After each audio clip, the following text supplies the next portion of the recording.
Olá, estamos aqui mais uma vez, agora para dar continuidade ao nosso estudo sobre responsabilidade internacional.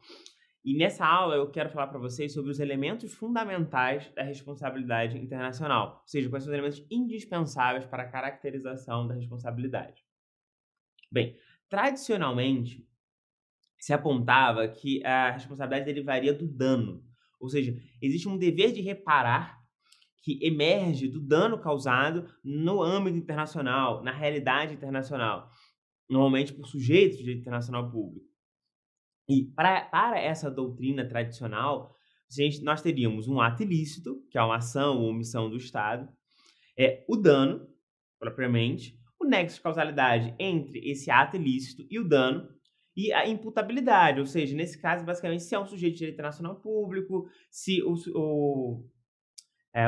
esse ato humano que causou, né, o ilícito, ele é imputável ao Estado, ou seja, foi feito por uma pessoa autorizada, se há alguma ação atribuível ao Estado em alguma medida. Então, você pode perceber claramente, aqueles que estudam direito civil, né, em que é um estudo voltado à reparação muito próximo da responsabilidade civil, que nós temos no direito interno, por exemplo, na doutrina do direito civil. E isso, com consequência também, a responsabilidade internacional era tradicionalmente invocada como uma proteção diplomática, ou seja, existiam estrangeiros fora do seu país ou existiam investimentos do próprio Estado em outro país, em outra jurisdição, que precisariam ser protegidos da ação arbitrária de outros agentes, especialmente Estados. Inclusive, a invocação da proteção diplomática é o princípio basilar, né, da ação da ação da responsabilidade internacional.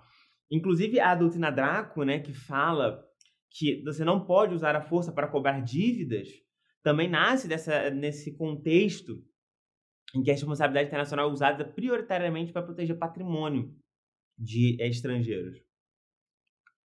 E a questão da culpa, portanto, também. Em algumas doutrinas, a doutrina tradicional, talvez a regra geral seria a culpa, né, assim, que é negligência, imprudência, imperícia por parte do Estado, ou na verdade não, isso, e também a necessidade de algum nível de elemento de volatilidade, algum tipo de ação voltada para, ou seja, precisaria de dolo ou culpa, seria as exceções que são objetivas, né, responsabilidade objetiva, quando disposta algum tratado, por exemplo, atividades espaciais e nucleares, que basicamente tiraria, né, dessa necessidade de você investigar a existência de dolo ou culpa por parte do Estado. Ocorre que, dentro da responsabilidade internacional, onde a gente pode ver com o texto do professor Sloboda, não há muita discussão de culpa, de fato. As excludentes de licitude, elas não falam sobre a culpa, como fala-se, por exemplo, no direito civil. Não, elas falam da exclusão da própria ilicitude. E a exclusão da ilicitude é que torna a excusável, né, a ação do ato.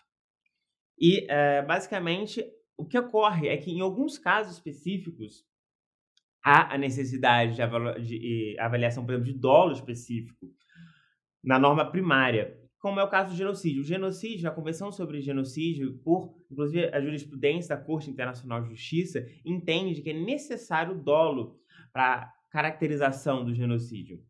Então, isso é uma questão da norma primária, que fundamenta, né, a violação e o surgimento da responsabilidade internacional.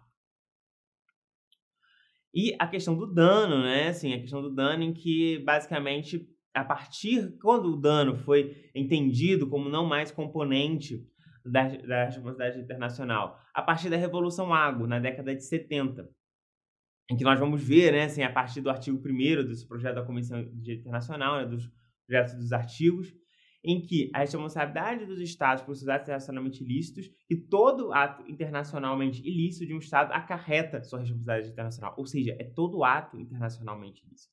Não é o ato internacionalmente ilícito que gera dano. Não, é qualquer ato. Mas, por outro lado, os Estados eles podem ser responsabilizados quando não houver existência nem mesmo de ilícito, quando houver tipo, assim, uma certa doutrina da reparação do dano integral, que é o caso da exploração espacial, ou seja, se cair um satélite que é a responsabilidade de um determinado Estado em um outro Estado causar dano, independentemente de qualquer necessidade de avaliação se isso é um ilícito, se isso não é um ilícito, não, isso é indiferente. Então, aquele dano surgiu, ele será reparado.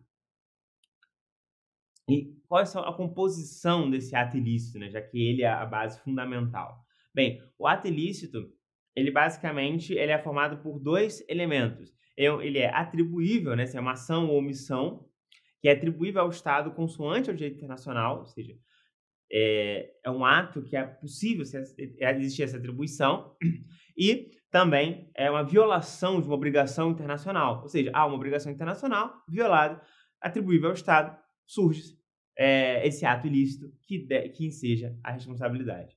Bem, é isso que eu queria falar nessa aula. Muito obrigado. Até a próxima.